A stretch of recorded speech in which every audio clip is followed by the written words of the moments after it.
Here are 3 books that I know will change your life this coming year.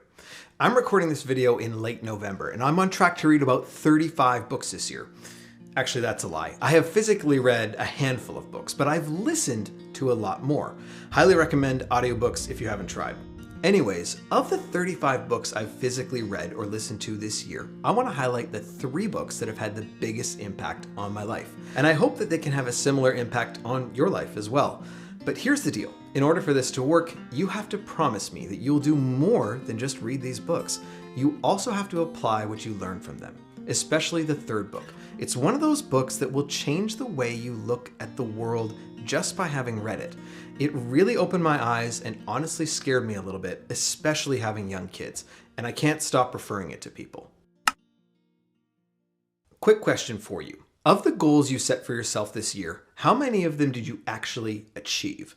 That question might depress you a little bit if you've fallen short this year, but I think after reading The Gap and the Gain by Dan Sullivan and Dr. Benjamin Hardy, it will completely change your mindset on what it means to set and achieve goals. My main takeaway from this book is that most of us measure success completely wrong, and it's often why we feel unhappy about our progress towards the goals that we set. Let's imagine that you set a goal at the start of the year to run a 10K. Now, as we near the end of the year, you still haven't done it yet.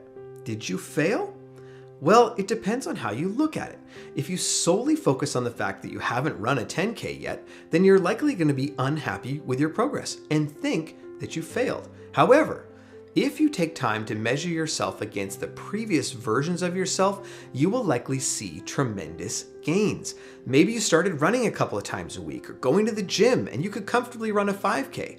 That is tremendous progress. This example illustrates the key concept of the book. We need to focus on the gains that we have made rather than focusing on the gap between where we are right now and our ideal self. This framework from the book has fundamentally changed how I measure success. And so if you constantly feel unhappy with the progress towards your goals, The Gap and the Gain is a must read. Hey, before we get to the next book, have you subscribed to the channel yet? 2025 is right around the corner, and I'm excited to be a part of that journey with you. Hit that button. Okay, this next book is for anyone that sits down each year and sets a whole bunch of goals. You've got goals for your health, goals for your finances, goals for work, goals for relationships. Maybe you've even got a goal for your family dog to learn some new tricks. But in all seriousness, when you set so many goals, how does that work out for you? I have done this too many years in a row, and it often leads to little or no progress on any of them. So what can we do about it?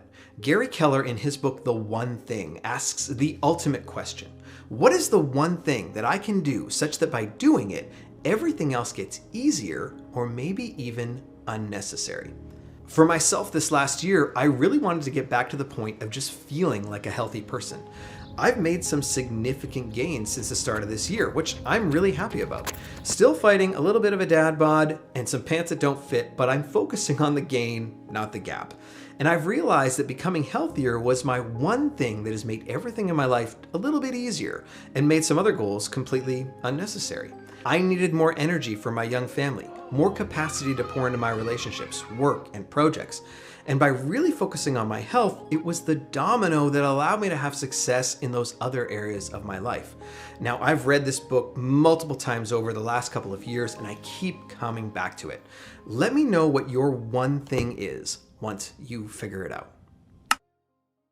Imagine with me that you have a 10-year-old child, and they come home from school one day and tell you that they have been selected to go and live on Mars. They signed up and never asked your permission, but they really want to go. The company taking them also didn't ask your permission, and this company actually has no idea if the mission is safe for children. What would you say? Absolutely not. Well, in The Anxious Generation by Jonathan Haidt, he argues that this is kind of what happened to the younger generation when smartphones and social media were introduced.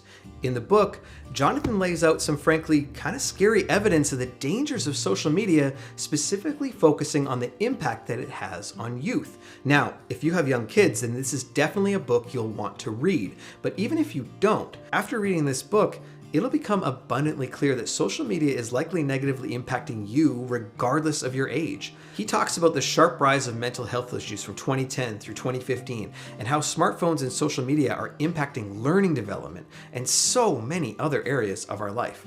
Now, Jonathan doesn't pretend to have all the answers, but you can tell that he really wants the book to be the starting point of an ongoing discussion. With 3 young girls at home, his breakdown of how destructive social media has been for girls was truly scary to think about. Now combine that with the amount of time that I was spending on social media, and I saw how my own attention span was disappearing. I had this moment where I started to wonder, can I even just sit in silence anymore without a distraction? Can I wait for my dentist appointment without pulling out my phone? Can I go for hours on a weekend without looking at it? Can you? Now, I could tell you to go watch another one of my videos, but today I want you to put the phone down, get off the computer, and get outside, or go have a great conversation with someone. I'll see you when you come back online.